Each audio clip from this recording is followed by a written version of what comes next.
बोल वृंदावन बांके बिहारी लाल की जय। समस्त श्रोतागण, आज पुनः मैं आप लोगों के समक्ष श्रीमद् भागवत गीता के 13वें अध्याय का बाकी अंश लेके आया हूं। तो आइए श्रीमद् भागवत गीता के 13वें अध्याय का श्रवण और मनन करते हैं। बोल वृंदावन बांके बिहारी लाल की जय। श्री हरि श्री हरि श्री हरि। श्रीमद् भागवत गीता अध्यात्म ज्ञान नित्यत्वं तत्व ज्ञान अर्थ दर्शनम एतान ज्ञानमिति प्रोक्तम अज्ञानं यदतोन्यथा।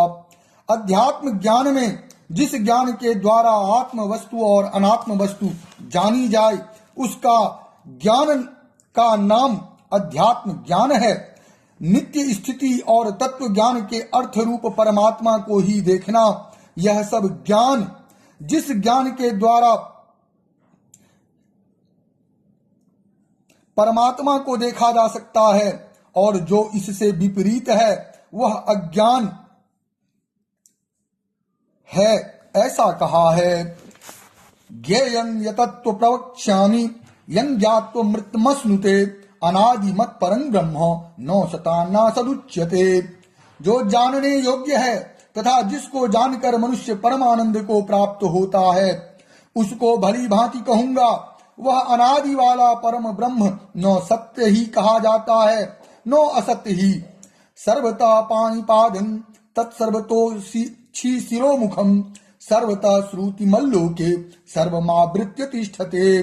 वह सब ओर हाथ पैर वाला, सब ओर नेत्र सिर और मुख वाला तथा सब ओर कान वाला है, क्योंकि वह संसार में सबको व्याप्त करके स्थित है। आकाश जिस प्रकार वायु अग्नि जल और पृथ्वी का कारण रूप होने से उनको व्याप्त करके स्थित है, वैसे ही परमात्मा भी सबका कारण रूप होने से संपूर्ण चराचर जगत को व्याप्त करके स्थित है। सर्वेन्द्रिय गुणाभासं सर्वेन्द्रिय विवर्जितम अशक्तं सर्वभृत्यैव निर्गुणं गुण भोक्तृ च। वह संपूर्ण इंद्रियों के विषयों को जानने वाला है, परंतु वास्तव में सब इंद्रियों से रहित है तथा आसक्ति रहित होने पर भी सबका धारण पोषण करने वाला और निर्गुण होने पर भी गुणों को भोगने वाला है। बहिरंतश्च भूतानां अचरं चरममेव च सूक्ष्मत्वात् तद् विज्ञेयं दूरस्थं चान्तिके च तत्। वह चराचर सब भूतों के बाहर भीतर परिपूर्ण है और चर अचर भी वही है, और वह सूक्ष्म होने से अभिज्ञ, जैसे सूर्य की किरणों में स्थित हुआ जल सूक्ष्म होने से साधारण मनुष्यों को जानने में नहीं आता, वैसे ही सर्वव्यापी परमात्मा भी सूक्ष्म होने से साधारण मनुष्यों के जानने में नहीं आता है। तथा अति समीप में वह परमात्मा संपूर्ण परिपूर्ण सर्वत्र और सबका आत्मा होने से अत्यंत समीप है, और दूर में श्रद्धा रहित अज्ञानी पुरुषों के लिए न जानने के कारण बहुत दूर है, ऐसे दूर में भी स्थित वही है। अविभक्तं च भूतेषु विभक्तमिव च स्थितं भूत भर्तृच तत्येज्ञं ग्रसिष्णु प्रभु विष्णु च।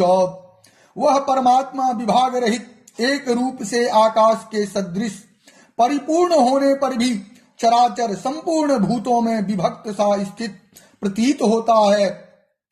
जैसे महाकाश विभाग रहित स्थित हुआ भी घरों में पृथक पृथक के सदृश प्रतीत होता है, वैसे ही परमात्मा सब भूतों में एक रूप से स्थित हुआ भी पृथक पृथक की भांति प्रतीत होता है।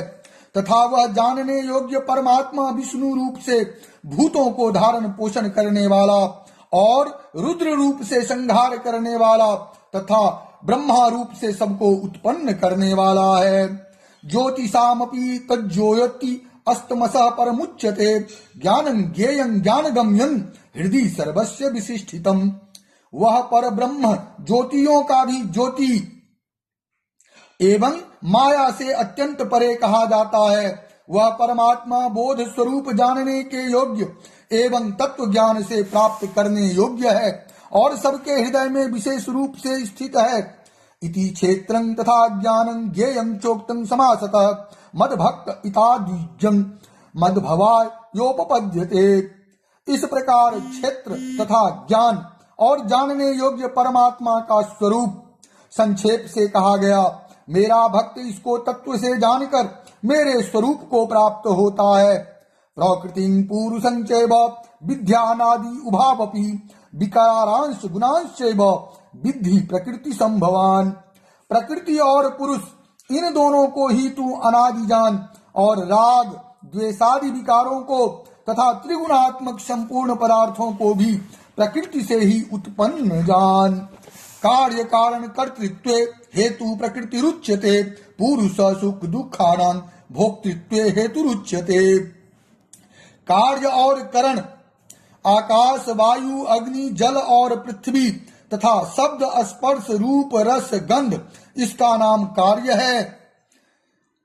कार्य और करण को उत्पन्न करने में बुद्धि अहंकार और मन तथा श्रोत्र त्वचा रसना नेत्र और प्राण और घ्राण एवं वाक हस्त पाद उपस्थ और गुदा इन 13 का नाम करण है।